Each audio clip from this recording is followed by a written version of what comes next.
You won't believe what happened the night my daughter-in-law compared me to her mother. If you think family drama is just about small arguments or awkward dinners, stay with me until the end, because what I did next changed everything, and no one in my family saw it coming. Before I begin, tell me in the comments, where are you watching from?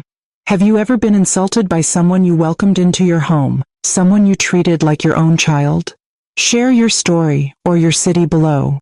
And don't go anywhere, because the moment I pushed my chair back, I made a choice that would echo through my family for years. My name is Linda, and for most of my life, I believed that kindness and patience could solve anything. I was the peacemaker, the one who smoothed over arguments, who made sure every holiday was perfect, who put everyone else's needs before my own. I raised 2 sons, Mark and Daniel, and when they married, I opened my heart to their wives as if they were my own daughters. For years, I tried to be the perfect mother-in-law. I offered help but never interfered. I gave advice only when asked. I remembered birthdays, sent cards, and made sure every family gathering was warm and welcoming. I wanted my sons' wives to feel loved, to feel like they belonged. I thought I was doing everything right. But sometimes, no matter how much you give, it's never enough. My younger son, Daniel, married Emily 5 years ago. At first, I was thrilled. Emily was smart, beautiful, and full of energy. She came from a different background. Her family was wealthier, more polished, and her mother, Patricia, was the kind of woman who commanded every room she entered. I admired her confidence, but I also felt a quiet insecurity. How could I ever measure up to someone like that? Still, I tried. I invited Emily and Daniel for Sunday dinners, baked her favorite desserts, and listened patiently when she talked about her job, her friends, her travels. I wanted her to feel at home, to know that she was part of our family. But as the years passed, I noticed a subtle shift. Emily became more distant, more critical. She compared everything, my cooking, my home, even my relationship with Daniel, to her mother's. Patricia always makes her own pasta from scratch, Emily would say, pushing her food around her plate. Or, my mother's house is always spotless, even with 3 dogs. At first I laughed it off, telling myself she didn't mean anything by it, but the comments kept coming, each one a tiny cut, each one a reminder that I would never be good enough in her eyes. I confided in my husband Tom, but he shrugged it off. That's just Emily, he said. She's used to a different way of doing things. Don't take it personally. But it was personal. It was my home, my family, my heart on the line. The breaking point came on a rainy Saturday night. We were all gathered around the dinner table, me, Tom, Daniel, Emily, and Mark with his wife Sarah. The conversation was light at first, full of laughter and stories. But then Emily started in again, this time about the way I set the table. My mother always uses real linen napkins, she said, her voice just loud enough for everyone to hear. And she would never serve wine in glasses like these. She says presentation is everything. I felt my cheeks flush. I had spent hours preparing the meal, cleaning the house, making sure everything was perfect. But in that moment, all I could hear was her voice.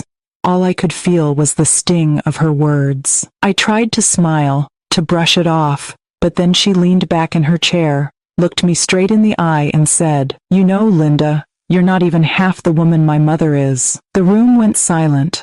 I saw Tom's jaw clench, Daniel's face go pale, Mark and Sarah exchange worried glances. For a moment, I couldn't breathe.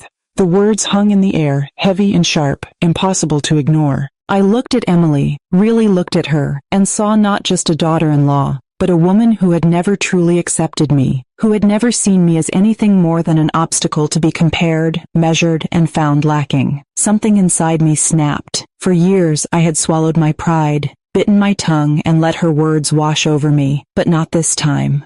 Not tonight. I pushed my chair back, the sound loud in the quiet room.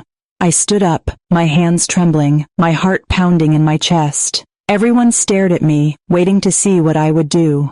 And in that moment, I made a choice to stop disappearing, to stop letting someone else define my worth, to finally stand up for myself. But what I did next, no one in my family was prepared for it. I stood there, my hands pressed against the back of my chair, feeling the weight of every eye in the room. For a split second, I almost sat back down, almost apologized for making a scene, almost let Emily's words slide by like all the others. But something inside me refused to shrink this time. I looked at Emily, then at my sons, and finally at Tom, who gave me a small, encouraging nod. I took a deep breath and let the silence stretch. Emily, I said, my voice steady but quiet. I've tried for years to make you feel welcome in this family.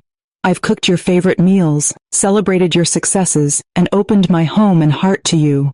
But tonight, I need to say something for myself. Emily's eyes widened, clearly not expecting me to respond. Daniel shifted uncomfortably, and Mark and Sarah looked at me with a mixture of worry and hope. I continued, I am not your mother. I never will be, and that's okay. But I am Daniel's mother.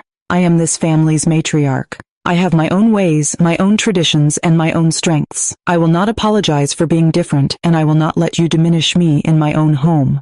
The words surprised even me. I felt a surge of strength, a sense of reclaiming something I'd lost over the years. For the first time, I saw Emily falter. She opened her mouth to speak, but I held up my hand. I've spent too long trying to please everyone, trying to keep the peace, trying to be the perfect mother-in-law. But I realize now that perfection isn't love. Love is respect. Love is kindness. And love is knowing when to stand up for yourself. The room was silent, the only sound the rain tapping against the windows. Tom reached over and squeezed my hand, his eyes shining with pride. Daniel looked at me, his face a mix of guilt and relief. Mark and Sarah exchanged glances, and I could see the admiration in their eyes. Emily, for the first time, looked uncertain. She glanced at Daniel, as if expecting him to defend her, but he stayed silent. She looked back at me, her voice trembling. I didn't mean to. I shook my head gently. Maybe you didn't, but words matter, Emily. And tonight, your words hurt. I won't pretend they didn't, but I also won't let them define me. I turned to the rest of the family. I love you all. I always have. But I need you to know that I am done letting myself be compared, measured, and found lacking. I am enough, just as I am. For a moment no one moved. Then Tom stood up and wrapped his arm around my shoulders. You're more than enough, Linda. You always have been. Daniel finally spoke, his voice thick with emotion. Mom, I'm sorry. I should have said something sooner. I let things go too far. I nodded, tears stinging my eyes. Thank you, Daniel. That means more than you know. Emily sat in stunned silence, her confidence shaken. I could see her struggling to process what had just happened. For years, she had held the power in our relationship, always setting the terms, always making me feel like I was competing with her mother. But tonight, the baton. Lance had shifted. I excused myself from the table, needing a moment to breathe. I walked into the kitchen, my heart pounding, my hands shaking. I leaned against the counter, letting the tears fall. Tears of relief, of release, of finally standing up for myself. After a few minutes, Sarah came in and hugged me. That was incredible, Linda. I wish I had your courage. I smiled through my tears. It took me a long time to find it, but I'm done disappearing. We returned to the dining room where the mood had shifted. The tension was still there, but it was different now, charged with possibility, with the hope that things could change. Tom raised his glass. To Linda, for reminding us all what real strength looks like. Everyone joined in, even Emily, though her smile was small and uncertain. That night, after everyone left, Daniel called me. Mom, I'm sorry for not standing up for you. I let Emily's words go unchecked for too long. I promise things will be different. I thanked him, feeling a weight lift from my shoulders. For the first time in years, I felt seen, respected, and valued. Not just as a mother or a mother-in-law, but as myself. But I knew this was just the beginning. Standing up for myself had changed the dynamic in our family, and I had no idea what the fallout would be. Would Emily try to retaliate? Would Daniel truly support me? Would the rest of the family rally around me? Or would they retreat into silence? As I lay in bed that night, I realized that I had crossed a line I could never uncross. I had chosen myself, and there was no going back. But for the first time, I wasn't afraid. The next morning, the house was quiet, but the air felt different, lighter somehow, as if a storm had finally passed. I made coffee and sat at the kitchen table, replaying the events of the night before. I wondered if I had done the right thing, if I had been too harsh, or if I had finally just spoken the truth that needed to be said. For years, I had let Emily's words chip away at my confidence, but now, I felt a strange sense of peace. Tom joined me, his hand warm on my shoulder. You were brave last night, Linda. I'm proud of you. I smiled, grateful for his support. I just couldn't take it anymore, Tom. I couldn't let her keep making me feel small in my own home. He nodded. You shouldn't have to. This is your family, too. Later that morning, Daniel called. His voice was hesitant, but sincere. Mom, I want to apologize again. I should have stood up for you sooner. I let Emily's attitude go unchecked because I didn't want to cause conflict. But I see now how much it hurt you. I'm sorry. His words brought tears to my eyes. Thank you, Daniel. That means a lot. I love you. I love you too, Mom. I talked to Emily this morning. She's upset. She says she didn't mean to hurt you, but I told her that's not an excuse. We're going to have a long talk about respect. I felt a wave of relief. Maybe, just maybe, things could change. But the day was far from over. Around noon, Emily called. Her voice was quieter than usual, almost uncertain. Linda, can we talk? Of course, I replied, my heart pounding. She arrived an hour later, standing awkwardly in the doorway. For a moment, neither of us spoke.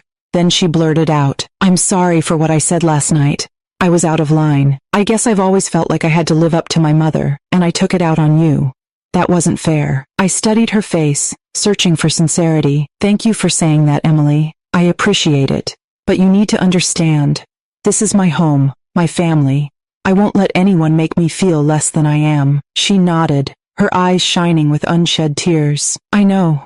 I think I was jealous. Honestly, you and Daniel have a closeness I never had with my own mother. I wanted to be part of it, but I went about it the wrong way. Her admission surprised me. For the first time, I saw not just a daughter-in-law, but a woman struggling with her own insecurities. I softened, reaching out to touch her hand. Emily, you are part of this family, but respect goes both ways. We don't have to be the same, but we do have to be kind. She nodded, wiping her eyes. I want to try. I really do. We talked for a long time, about family, about expectations, about the pressure to be perfect. I told her about my own struggles, about the times I felt like I wasn't enough, about the sacrifices I made for my family. She listened, really listened, and for the first time, I felt like we understood each other. When she left, I felt hopeful. Maybe this confrontation had been the catalyst we needed to finally build a real relationship, not one based on comparison or competition, but on honesty and mutual respect. That evening, Daniel called again. Emily told me about your talk. She wants to make things right, Mom. She's going to apologize to the whole family. I smiled. That's a good start. The next Sunday we gathered for dinner again. Emily stood up before the meal, her voice trembling but strong. I want to apologize to everyone, especially Linda. I've been unfair, and I'm sorry. I want to be a better daughter-in-law, a better part of this family. The room was silent for a moment. Then Tom raised his glass. To new beginnings. We all joined in, and for the first time in years, I felt a sense of unity at the table. But I knew healing would take time. Words can wound deeply, and trust isn't rebuilt overnight. Still, I was proud of myself for standing up, for refusing to disappear, for showing my family, and myself, that I was worthy of respect. That night, as I sat on the porch with Tom, I felt a sense of peace. The journey wasn't over, but I had taken the first step. I had found my voice, and I wasn't going to lose it again. But I also knew that family dynamics are never simple. There would be setbacks, misunderstandings, and moments of doubt. The important thing was that I had finally chosen myself, and that choice had changed everything. The weeks that followed were a delicate dance. Emily was more careful with her words, and I could see her making an effort. Helping in the kitchen, asking about my day, even complimenting my cooking. It wasn't perfect, but it was progress. Daniel was attentive, checking in often, making sure I felt included. Tom, ever the steady presence, encouraged me to keep speaking up, to never let myself fade into the background again. But not everyone in the family was quick to accept the new dynamic. Mark's wife, Sarah, seemed wary, as if waiting for the next explosion. My daughters called more often, asking if I was really okay, if things were truly better. I reassured them, but I could sense their skepticism. After years of tension, it was hard for anyone to believe that one confrontation could change everything. Still, I was determined to keep moving forward. I started doing things for myself again, joining a book club, taking long walks in the park, even signing up for a painting class at the community center. For the first time in years, I felt like I was reclaiming pieces of myself I had lost along the way. One afternoon, Emily called and asked if we could have lunch, just the two of us. I agreed, curious and a little nervous. We met at a small cafe downtown, and after some awkward small talk, she took a deep breath. "Linda, I want to thank you for standing up to me. I know it sounds strange, but I needed someone to call me out. I've spent my whole life trying to live up to my mother's standards, and I took it out on you. I'm sorry." Her honesty caught me off guard. I reached across the table and squeezed her hand. "We all have our struggles, Emily. I just want us to respect each other. We don't have to be the same, but we do have to be kind."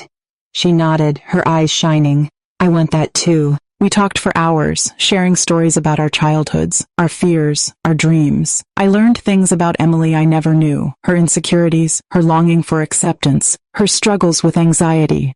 She listened as I told her about my own battles, about the sacrifices I made for my family, about the loneliness that sometimes crept in even when the house was full. By the end of lunch, I felt a new sense of connection. We weren't just mother-in-law and daughter-in-law anymore. We were two women, both flawed, both trying, both learning to forgive. Back at home, I shared the experience with Tom. He smiled, pride in his eyes. "You're building something new, Linda. Something stronger." The next family dinner was different. Emily helped set the table, laughing with Sarah and my daughters. Daniel brought flowers, and Mark made a toast to the women who keep this family together. For the first time in a long time, I felt a sense of unity, a sense that maybe, just maybe, we could move forward. But healing is never a straight line. There were still moments of tension. Old wounds that flared up, misunderstandings that threatened to unravel our progress. One evening, Emily made a comment about my housekeeping, and I felt the old anger rise. But instead of swallowing it, I spoke up. "Emily, I know you mean well, but those comments hurt. I'm doing my best, and I'd appreciate it if you could see that." She apologized immediately, and the moment passed. It wasn't perfect, but it was honest. And that honesty became the foundation for our new relationship. I continued to focus on myself, on the things that brought me joy.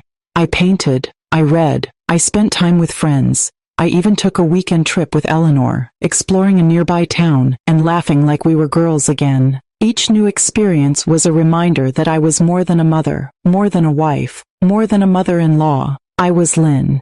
Day, strong, resilient, and worthy of respect. As the months passed, the family grew closer.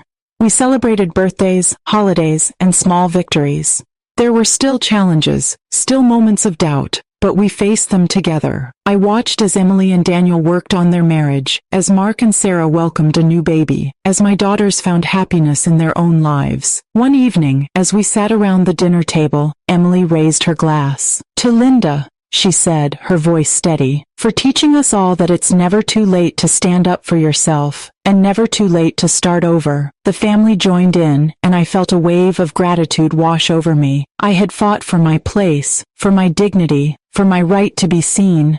And in doing so, I had found not just respect, but love. That night, as I sat on the porch with Tom, I looked up at the stars and whispered a quiet thank you to myself for refusing to disappear. But I knew the journey wasn't over. Family is a living thing, always changing, always growing. There would be more challenges, more moments of doubt, but I was ready. I had found my voice, and I wasn't going to lose it again. As spring arrived, the world outside seemed to mirror the changes inside our family. The garden bloomed with new life, and so did my sense of self.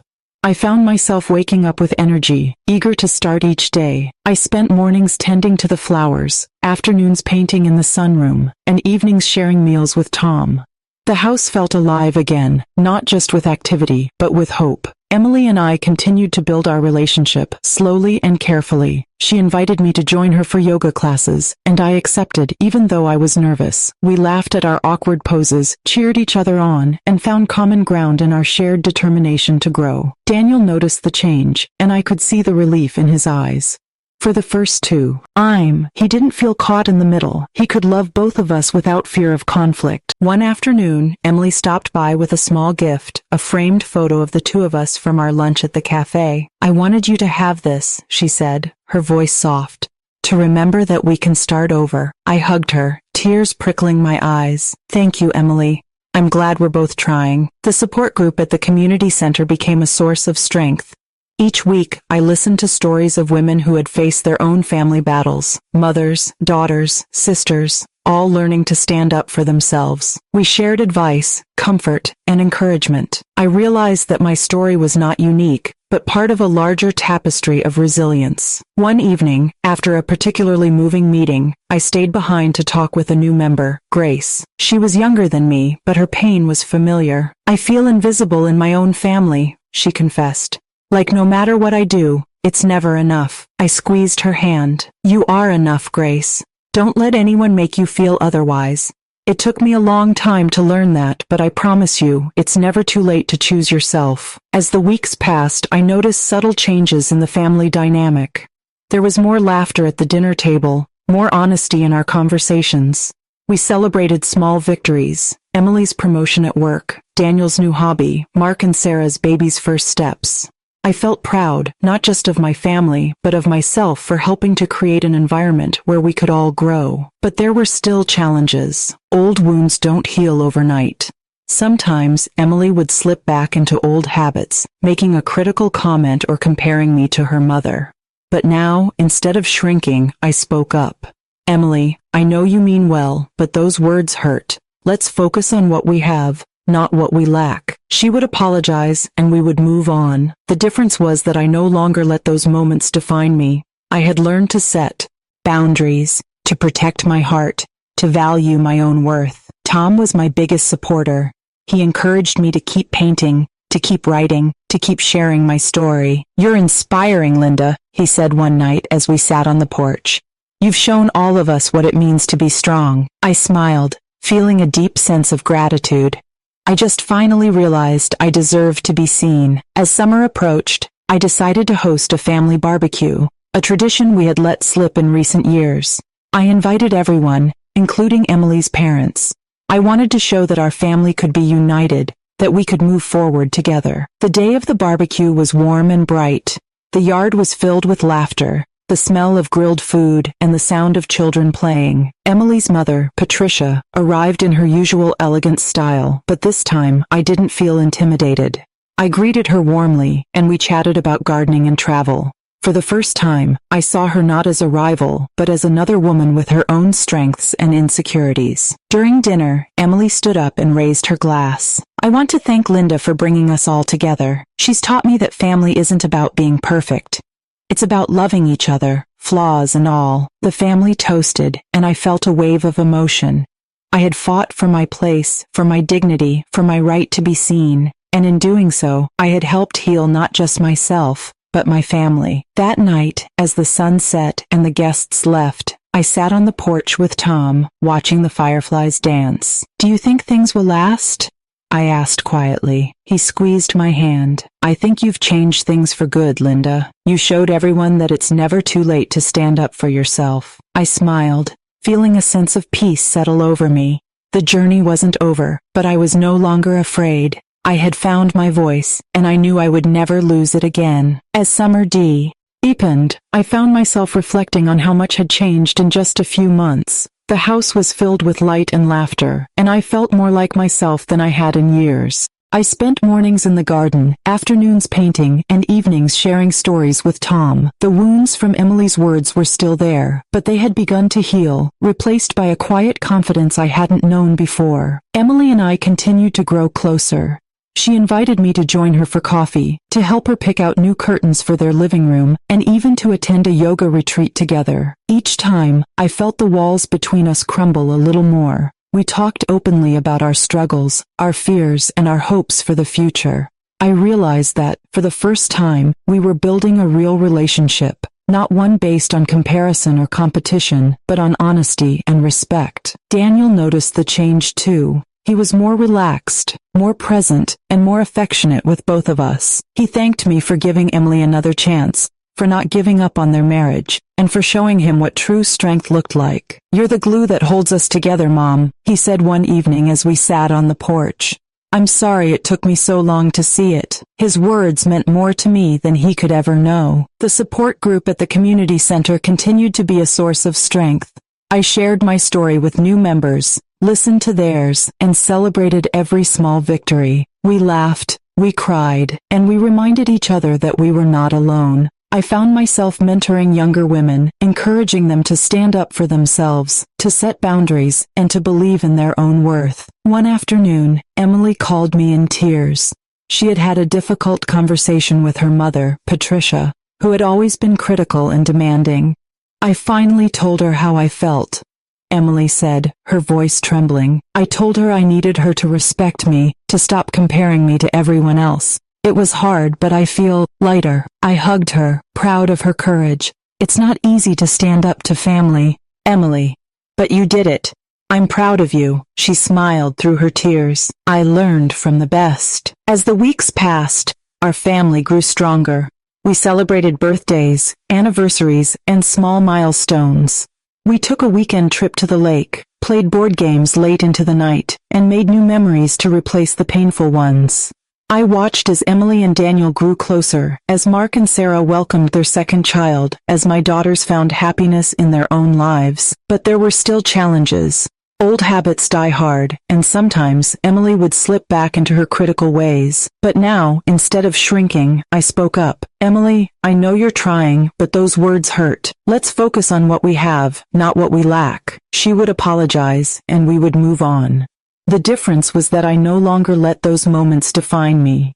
I had learned to set boundaries, to protect my heart, to value my own worth. Tom remained my rock. He encouraged me to keep painting, to keep writing, to keep sharing my story. You're an inspiration, Linda, he said one night as we watched the stars. You've shown all of us what it means to be strong. I smiled, feeling a deep sense of gratitude. I just finally realized I deserved to be seen. As autumn approached, I decided to host a family dinner to celebrate how far we had come. I invited everyone, my children, their spouses, my grandchildren, and even Patricia. I wanted to show that our family could be united, that we could move forward together. The dinner was a success.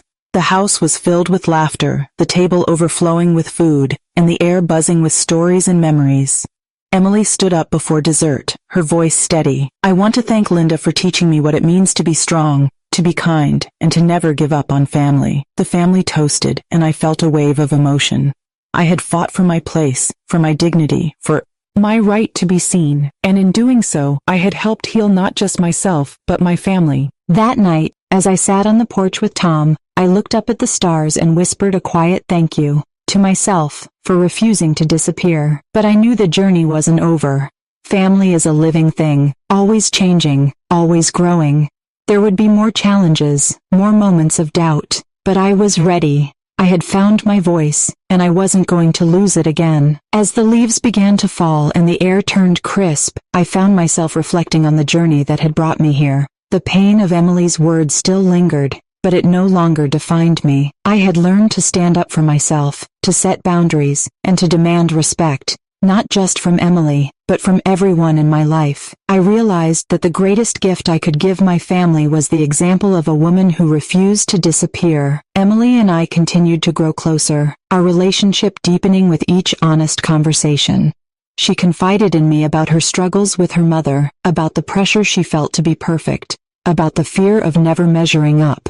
I listened, offering comfort and understanding, and in return, she listened to me. We became allies, not adversaries, and I saw her not just as my daughter-in-law, but as a woman fighting her own battles. Daniel flourished in the new family dynamic. He was more relaxed, more present, and more affectionate with both of us. He thanked me often for giving Emily another chance, for not giving up on their marriage, and for showing him what true strength looked like. "You're the heart of this family, Mom," he said one evening as we sat by the fire. "I'm sorry it took me so long to see it." My daughters noticed the change too. They visited more often, bringing their children and filling the house with laughter and chaos. We cooked together, shared stories, and celebrated every small victory.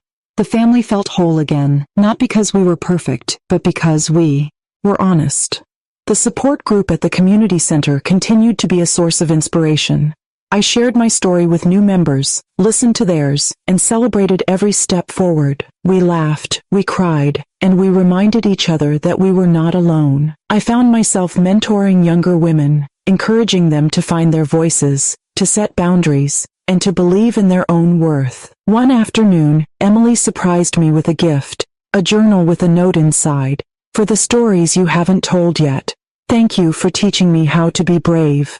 I hugged her, tears in my eyes, grateful for the bond we had built from the ashes of conflict. As Thanksgiving approached, I decided to host the holiday dinner. I invited everyone, including Patricia. I wanted to show that our family could move forward, that we could heal, that we could choose love over resentment. The day was filled with warmth, laughter, and gratitude. We shared what we were thankful for, and when it was my turn, I said, I'm grateful for second chances, for the courage to speak up, and for the family we've become. After dinner, as we sat around the table, Emily raised her glass. To Linda, for reminding us all that it's never too late to stand up for yourself, and never too late to start over. The family joined in, and I felt a wave of peace wash over me. I had fought for my place, for my dignity, for my right to be seen, and in doing so, I had helped heal not just myself, but my family. But I knew the journey wasn't over. Family is a living thing, always changing, always growing. There would be more challenges, more moments of doubt, but I was ready. I had found my voice, and I wasn't going to lose it again. That night, as I sat on the porch with Tom, I looked up at the stars and whispered a quiet thank you to myself for refusing to disappear. As the year drew to a close, I made a promise to myself. I will keep moving forward, keep building a life that was mine, keep choosing hope over fear. I would honor the past, but I would not be trapped by it. And as I watched the first snowflakes drift down, I whispered a quiet thank you to my family, to Eleanor, to every woman who had ever fought to be seen. I was still here, I had survived, and I was finally, truly, free. The new year arrived with a sense of hope I hadn't felt in a long time. The house was filled with light, laughter, and the gentle chaos of family. I watched as my grandchildren played in the living room, their voices echoing through the halls, and I realized that the legacy I was leaving wasn't just a house or a name. It was the courage to stand up for myself, to demand respect, and to love fiercely, even when it was hard. Emily and I continued to nurture our relationship. We went to art shows, tried new recipes, and even planned a weekend getaway together. She confided in me about her ongoing struggles with her mother, and I listened without judgment.